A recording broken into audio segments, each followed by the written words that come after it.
We're back one more time to talk about the next generation science standards and the science practices that are a part of it. And I think the science practices are so important because this is what students should be able to do when we think about active science and how they're working. And so we're going to conclude our series by talking about how students can make arguments based off of evidence, which I find, at least for my students, to be really difficult. And we're going to take a look at how they can present their findings in meaningful and perhaps non-traditional ways so that they can really capture the interest of those that they're talking to. And I think that's an incredibly important skill when we talk about science and the future of science, is being able to communicate what it is that you've actually done. So let's take a look. As we take a look at these last two practices, argument from evidence and communication, what we find is that they're linked together, and it's really important for students to be able to communicate their understanding or how they got to a certain place. And so there are some online tools that'll help.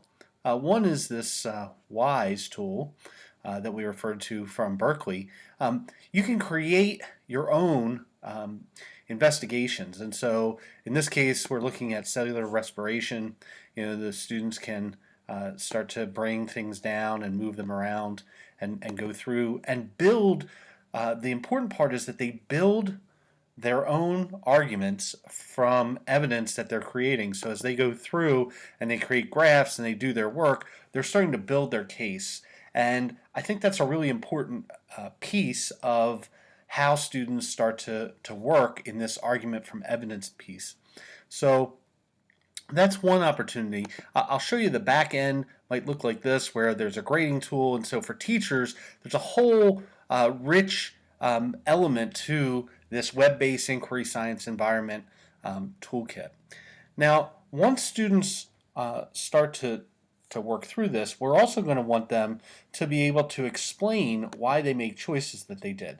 So here's a tool called VoiceThread, and I use this as a gallery walk, and I'll have something like this. So here's a situation where students created a science fair type presentation, and I will load the different presentations, and then students can come in and comment on those presentations, or they can just see what's happening. So this gives them a chance to examine other students' work, and I think this is really important as they start to compare. As you can see, like, which of these posters have more information, which of them actually have things that you can cite for evidence as you work along. Now, what I really want is for students to be able to comment. And so to give you an example, you can see, like, in some of these, there are a number of comments, and so if we take a look at what that might look like, in this case, students were making videos. And so the videos themselves aren't the important part, but the comments that go down the side are. And so the students can actually record their own comments as text or video or audio tools, and that will allow them to explain what it is that they're thinking. So VoiceThread's a great tool for that type of work. And then if you just want to have them vote, there are a number of online voting tools, but this one's called Sticky Moose, is actually really fast. So which presentation is best? And we can do this to get ourselves started. So I might ask several questions, but in this case, maybe I just have the one, and then I could say group 1, group 2, and then when people vote, what will happen is they'll get votes right here. And I can set it up so that they can, perhaps they can go through and they can leave their comments, but then they can say which group is best. And but you can think of a whole bunch of different types of questions that you may want students to be voting on for the best one, and then ask them later in a separate type of assignment what to do in terms of creating their argument.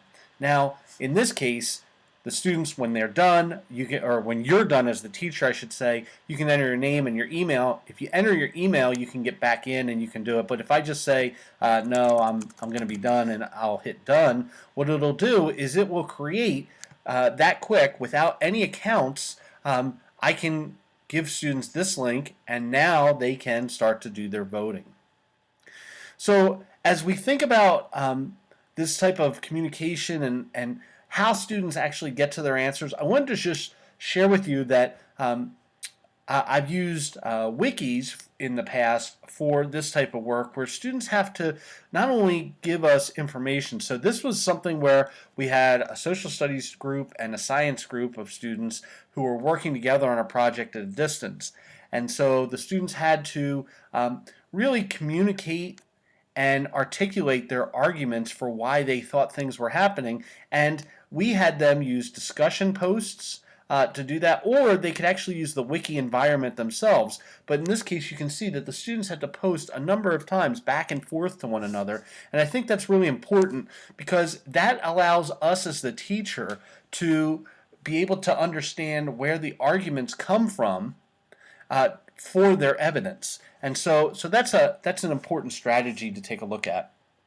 Now, as we move forward, we want to think about the other skill, this final skill, and to me it's the most important, and that is the ability of a student to be able to communicate their understanding of material and to cite evidence. And so as we think about this, like a great place to start is with an infographic. Now, an infographic in general, like when I start thinking about the infographic, it's really just communicating information. It's not really giving us an argument or substantial evidence that's going to be there. So in this case, the students just put together a list. But from there, what we can do is we can have students doing lab write-ups in the same format. So here's an example of a lab write-up on centripetal force where they have a picture and things that they may have gotten screenshots from, and they cite their evidence. They have their objective, they include their data and their graphs, and it becomes almost something that you could post up there. And this is an interesting way for students to be able to communicate information in a non-traditional format. So if you think about, like, how do your students communicate their understanding of labs? And I think that this is sort of a critical piece of science that students need to be able to understand. So let's take a look at a different version of this, where they again include the same basic elements but in a different style. And so students start to get used to this in terms of presenting scientific information and seeing how they can do it in different ways. From the flat style of an infographic, which really is just a picture with words, we can move to something called a glog. Now, this is a picture of the glog.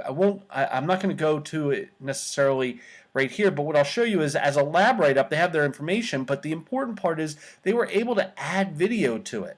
And so it doesn't have to just have pictures and text and graphics, but it also has this other video element. And I think that's also critical for students to be able to be successful, is to understand that we can embed all of these media elements and bring them together.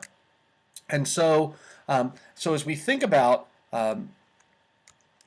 how this might work, another way to work through things is with screenshots. So when students are going out and they're doing online simulations, whether it's a subscription-based service like Explore Learning, or they're doing something free like a PhET or a JavaScript, or textbooks now, online textbooks have a lot of these types of things. I don't want them to just write answers out. I want them to take screenshots particularly, and in this case they just may add a little bit of text to explain what it is that they're seeing here, okay, as a way of arguing for their position.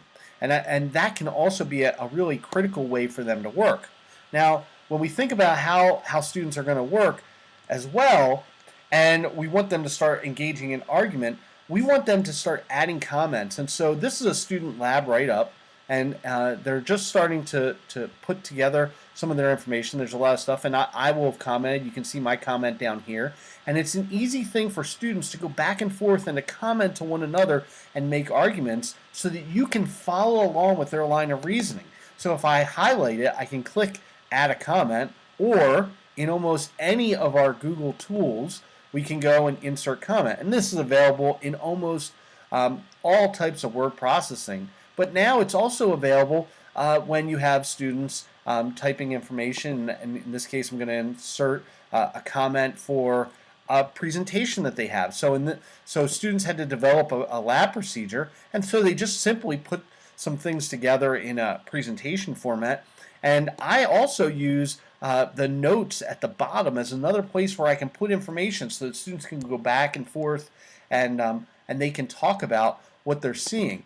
Now, this is another example where students are including pictures and they have information about an experimental design, and they did mousetrap cars, and this was our game format, our game layout that they played with, and so they have this information.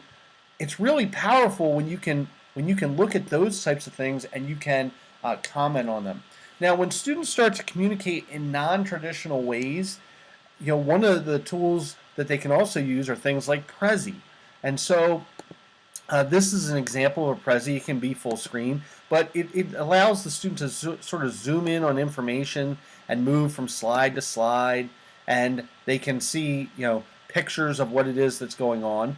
And they can use it for technical information, and I like the zooming effect as well. So as they click and then they move from one place to another, they can then delve deeper and then delve deeper, and so they can move in and out and side to side as they create their presentation of what they see happening. And so a lot of this type of information is really powerful for them in terms of how to present information. Now, if we think about other non-traditional ways, what we really want is for students to be able to communicate. So I'm not going to play these videos. I might just scrub through them a little bit, but this was a case where students had to explain how electricity gets from wherever, in this case maybe it might be coal or from steam or wind energy, to running something in your house. Well, this group of students created sock puppets, and you can see right here they have little signs. They're a little bit difficult to read, but it was an interesting idea as they sort of talk through things. It's not professionally done, but the question really is, can they communicate in that way? And when you open it up to students and you allow them to communicate in different ways, like here are some haikus that students created, and now it's set in a video, but essentially it's just a haiku. So they have the images moving behind them, but I know that when I give my students the opportunity to communicate information and I don't specify how, they can be very creative in how they come up with ways to explain their information and their understanding of what it is that we talk about. And sometimes when we leave them alone, we can get really interesting things. So I had told my students the story of Archimedes, and so they presented the Archimedes dilemma, and as I move through the video, what you'll see is they're presenting the crown to Archimedes, and Archimedes is restless, and then the king comes with the crown, and he visits Archimedes. So here's Archimedes, and he performs different tests. He meets with his subjects, and of course, then we have the the little part where Archimedes is going to go into the bathtub, and so they had no idea of how to help. Archimedes did what he does best: take a bath. Thank goodness the student was wearing something, and then splash. All right, and so we get these ingenious ways for students to be able to communicate information, but it doesn't just have to be this type. I really particularly like some of these tools. Like here's a video where the students are putting still pictures into a video to explain their lab, and then they use arrows. And so we've talked in previous videos about making sure that students annotate those images and they point out what it is that they're seeing happening. And so as that happens, that can be really powerful. And here's another tool called Story Jumper, and I made it into a screen video so I can watch it. But they're really just pages in a book, and so they're writing their own book with a story that really is describing the lab that they have, and that's a nice way to communicate. And then finally, here's an interesting tool called Powtoon that is available online, and the students created, and again, I'll scrub through the video. And so this was a conservation momentum lab where they had two carts colliding, and they used the tools within here to explain what is happening. And so you can see the magnets going through, and we have the graphs, but then they point the arrows to the graphs, and that also tells us like what it is that they see happening. So these are some great ways for students to be able to not only communicate, but also make arguments from evidence, and for you to follow along with their thinking so you can see what type of argument they're making from the evidence. And that's a great way to meet those next generation science skills that all students need. All right, so hopefully you got some great ideas that you can use in helping students be able to engage in argument based on evidence to support claims and then be able to present their findings. So we hope that this three-part series was really meaningful for you. And next month, we have a chance to take a look at some ways that teachers can start to think about how to plan their own activities in meaningful ways to really leverage technology as we take a look at the SAMR model.